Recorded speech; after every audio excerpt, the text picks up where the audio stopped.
Click those tongs. All right. Hey, I'm all tangled up in wires. Welcome back to the Rockin da Grill. It's been a few weeks, so we've been kind of crazy busy. It's been a few weeks, so hopefully this all goes well. I'm using all new stuff right now for this recording, so I'm hoping this doesn't train wreck and it all works out. Hey, Jim, you look fantastic. Well, thank you. You never look better, bro. Well, all right, I'll take it. Mm-hmm.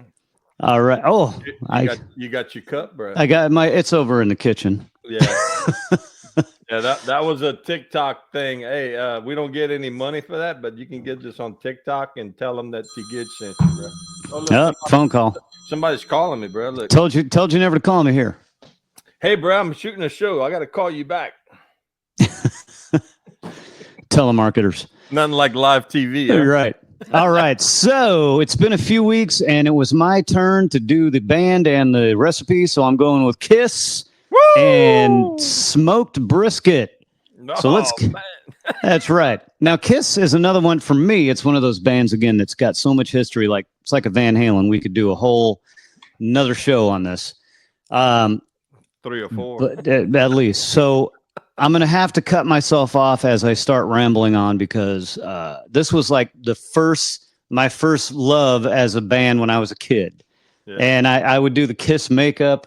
In fact, I'll admit it. I still do. I still do. I love it. Well, you a rock and roller at heart, bro. I was looking for my wig, bro. I want to wear my wig with I want to paint my face and everything, or at least go get a mask or something. I don't know. But yeah.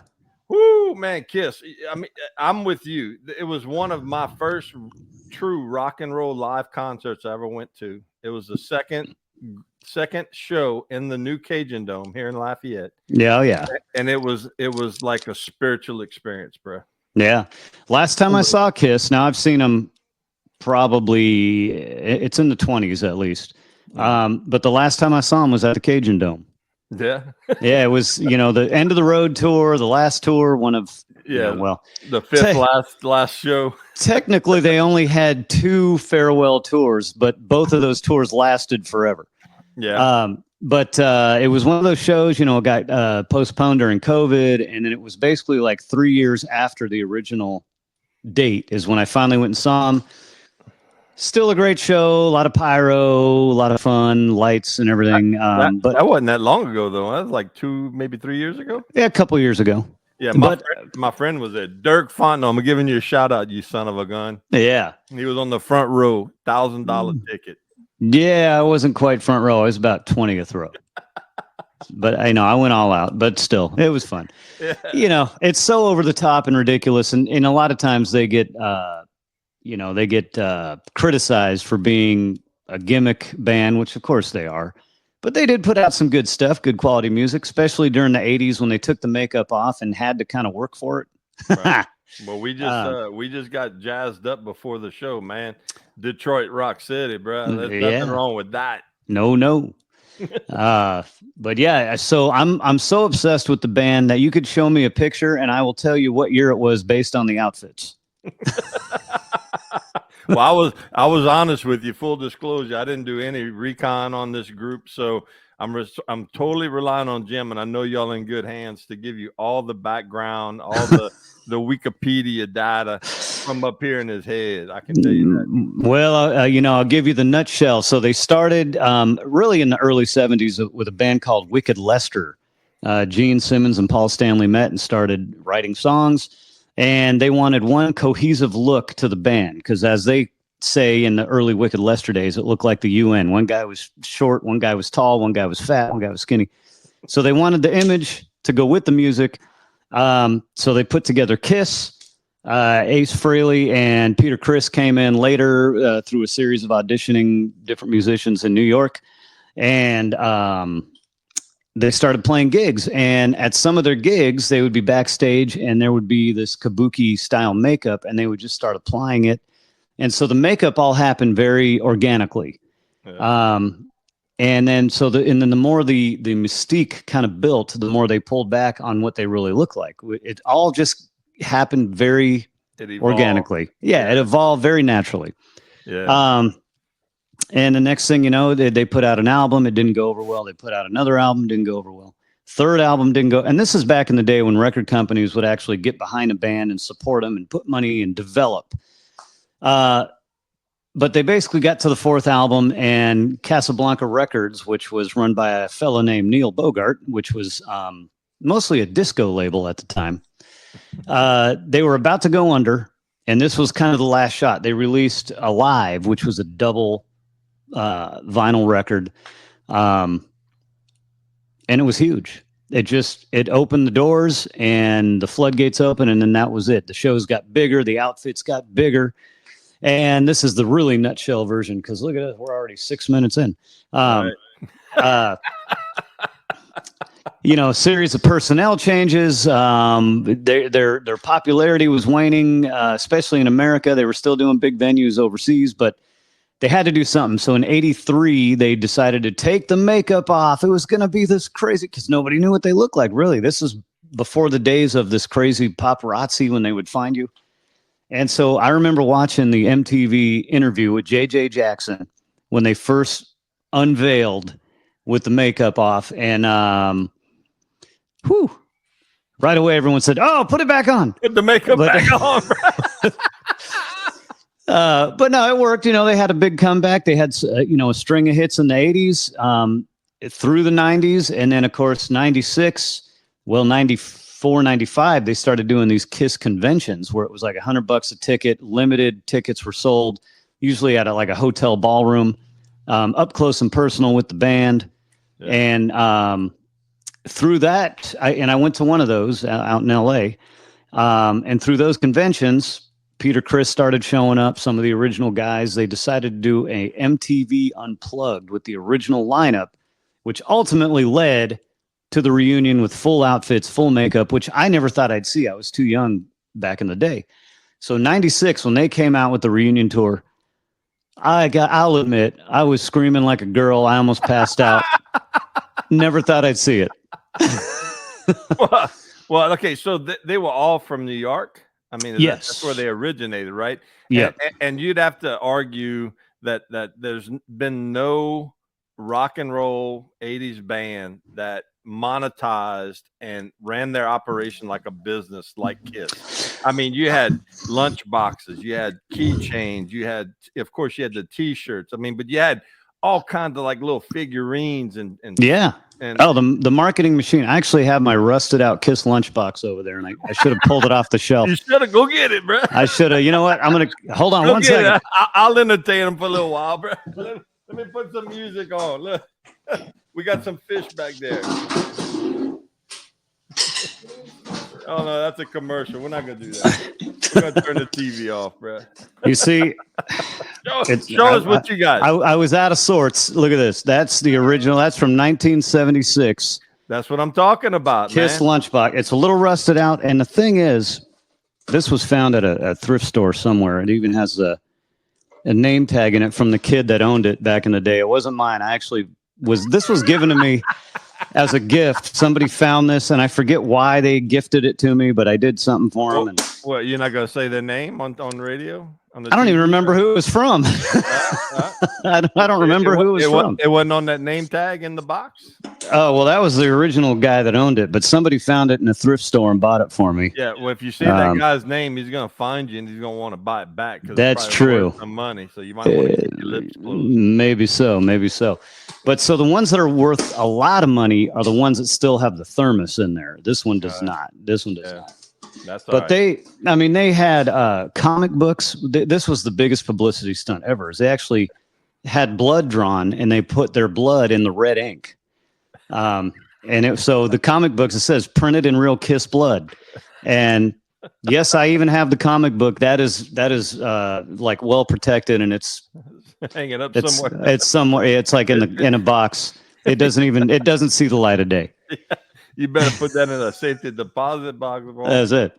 So, they rode that wave, had another, couple of the original members left during the reunion years, and they brought in a couple other players, put the makeup on, and nobody, people knew they were other guys playing, but visually it looked the same. And I think the whole makeup thing really gave them a little bit of longevity because it takes the age thing because they're no spring chickens.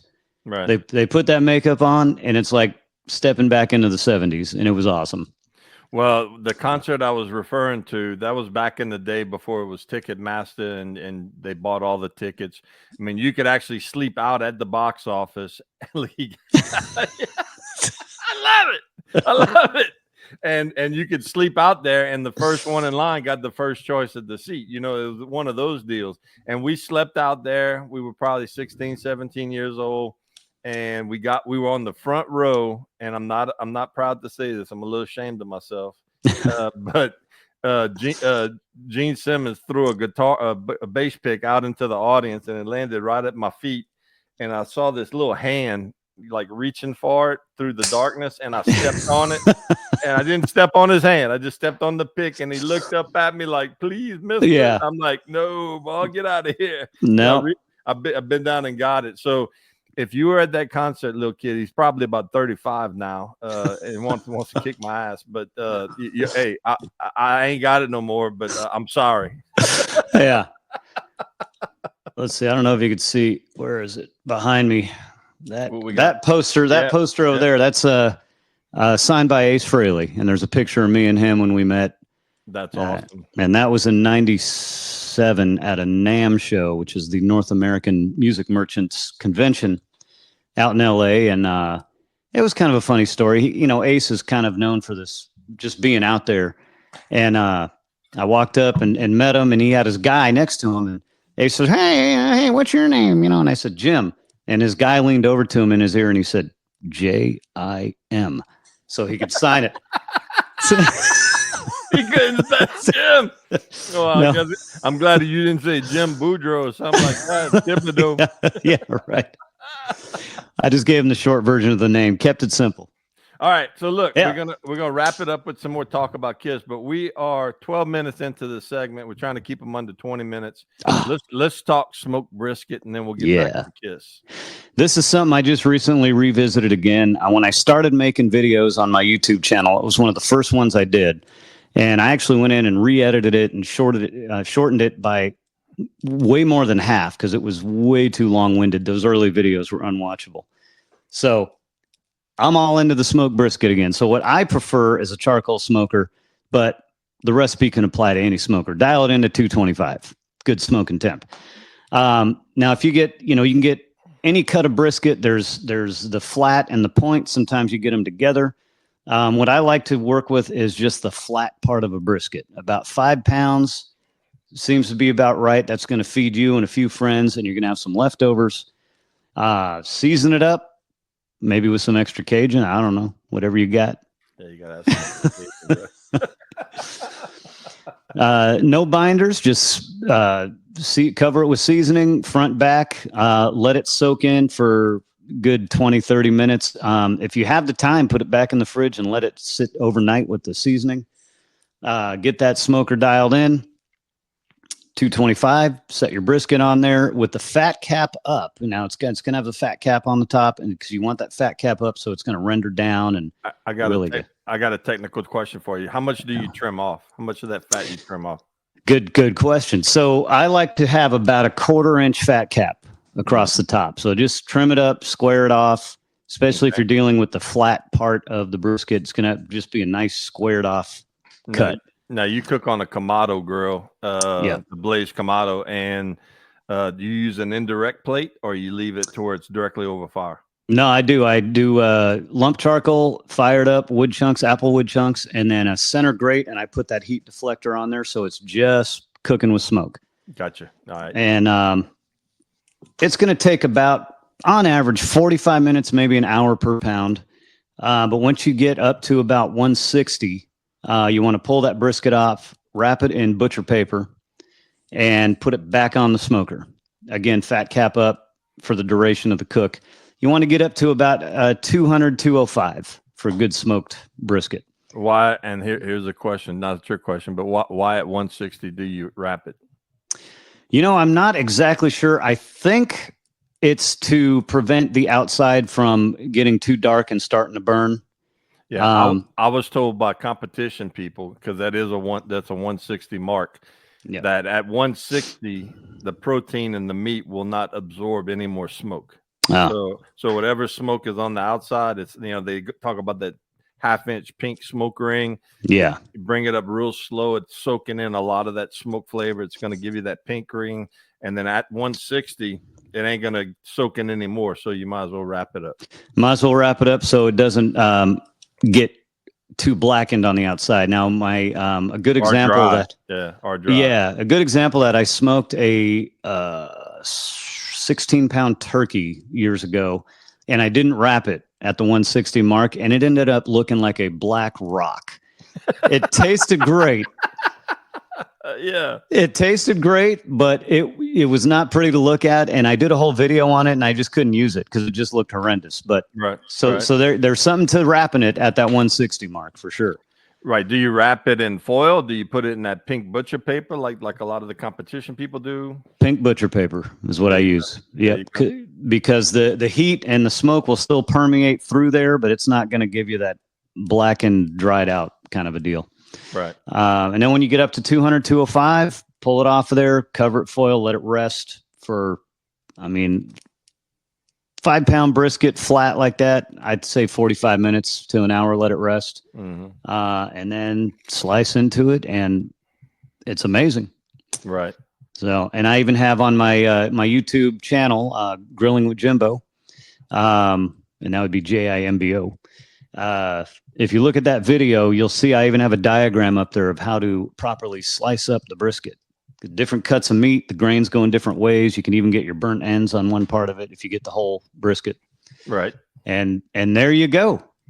Well, again, a competition guy, Chris Marks, incredible guy, but an incredible barbecue champion too. He told me, on that flat, you got like that point that you actually cut across the meat grains like that, so Yep. that you know which way the because after you smoke it, it's hard to tell until you cut into it. But what he did is he took a sharp knife and he just cut the tip off of that point. And that way it's an indication as to when you start slicing it, you start from that point on into there, and you're against the grain. So it's just like a way of knowing exactly which way the grain's running. They call it the dinkle. There you go. That's something I'm just learning right now. There you go. I mean, hey, but that's the thing about smoking meats. I mean, smoking brisket. I mean, you could talk to 100 different people that do this for a living, have restaurants or competition, and you'll find 100 different techniques. And that's what's great about barbecue. And that's what I love about barbecue, is that it's a very personal thing. It's almost like artwork. You can experiment with different rubs. You can experiment with different techniques, different flavor accent woods, different kind of barbecue sauces, and different techniques of how to cook a brisket. Like my dad would actually take it and sear it, like you do like in a black iron pot when you do a rice and gravy with a round steak. He would literally sear the meat over a direct fire. Then after you got a good sear on it, good Maillard effect on it, he would put it in a pan and then cover it with foil and put it in direct and just cook it till it was like at that 200-degree mark. And it was delicious. So it's just so many different techniques. Whatever works for you and whatever makes your taste buds go, oh man, that's it. Then that's what works for you. Yep. And I'm always kind of leaning toward the simpler kind of things, but really it just comes, especially smoking stuff, it comes down to having the patience to let it do its thing. Now, I've seen a lot of competition people, they spritz it with like a apple cider vinegar with a little bit of beef broth and other seasonings. Do you spritz it as it's smoking, or you just let it go? I let it go personally. When I do my ribs, I tend to do a spritz at one point in that technique when I'm doing an all-day smoke. But on the brisket, I just let it go. The only thing I do is wrap it in that butcher paper halfway through. Yeah. Well, guys, if you're just joining us, this is Rockin da Grill. This is Jimbo Haas, and I'm Keith Gidry, a.k.a. T-Guid, or like Jim calls me Cajun Keith. And we're glad that you found us, and hey, we'd like you to link up with us, share our show, subscribe on our YouTube channels, and spread the word. We're just starting this. It's our 7th show, and we're going to be bringing you all kind of great menu items on the grill, things that we specialize in, things that we want to share with you and your family, and then also talking about a featured rock and roll group, which of course this week it is Kiss. You know, we try to do these every week, although we've had a few weeks here where we've just been too busy. Oh, there's Jen. Hey, Jen. We both married to Jens. We love them. That was my alert going off to remind me there's an election this weekend. Hey, and I want to share this with everybody too. You know, we talked about the extra Cajun, but this is something new. This is something we just rolled out. Gator Mojo. It's a hot sauce that we just put out on the market. So check us out at extracajun.com, and we'd love to have you. And you can also find us on Amazon. So, woo! So let's talk a little bit more about Kiss, baby, and then we got to wrap it up. I know we're all. Look at us at the 21-minute mark already. Mm-hmm.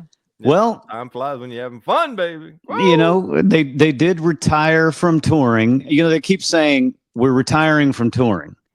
They don't say they've retired from playing. I'm thinking they're going to do some one-off shows down the road occasionally, or whenever. But it was about a year ago. It was last year, December. They played their last show at Madison Square Garden in New York, and I was not there. But I heard it was exactly the same show that they had been doing for the last 4 or 5 years on this end of the road tour, which is an extravaganza. I don't want to take anything away from it. I just thought for their last show, maybe they would have done something special. But Jim, can we give them a break? I mean, what, they're in their 70s now? Yeah, they are. That's why I'm not too rough on them. I mean, come on, man. I get it. Yep. I mean, walking around in them high heels, I couldn't do that in my 20s, dude. And that dude's doing it 70 years old. Come on, man. When I still put on the suit every few years, it takes some getting used to. It's painful, huh? Well, it's an extra 8 inches up in the air that you're like, whoa. If I go down, this is not going to be good. Roll an ankle real quick. Yeah. Oh yeah. Well, look, man, it's good talking to you. I'm glad we brought this show. What we're gonna do next? I'm just curious. It's my pick. Yeah, that's your call then. Let's look at the cup, man. Let's see. Well, we talked about doing Motley Crue, and we got a fellow friend, Carrie, that wants to be a special guest on our show. Yeah, because she has some stories that she'd like to share about some of her youth days touring and being around Motley Crue. But I don't know. We're gonna see, man. We got a lot of great rock and roll on this cup right here. We're gonna talk about it, and we're gonna bring it to you next week. So I love it. Yeah, this show is gonna probably air on Monday, and we'll bring you another one shortly after that. How's that? Perfect. All right, guys. Hopefully I got a whole new setup with the microphone and a new iPad. So hopefully it all comes out clear. I got some toys coming too, bro. We're gonna have some fun. Yeah. It's not easy to redo off the cuff kind of shows like this. If something does go wrong, we got to redo it. Act natural like it's the first time. Yeah. So hoping for the best. It's gonna be fine, man. Look, we don't get paid to do this. We're just having fun, man. Hope y'all enjoyed it. Here we go. Let's close it out. That's not what I want. Punched out and I'm headed home. The grill is calling and it's time to roam. Classic rock on the menu tonight. Ribeye and shrimp, the perfect bite. Rockin da Grill, been waiting all day. Smoking fire, it's time to rock my mysterious pill. Come and join us, Rockin da Grill. Click those tongs.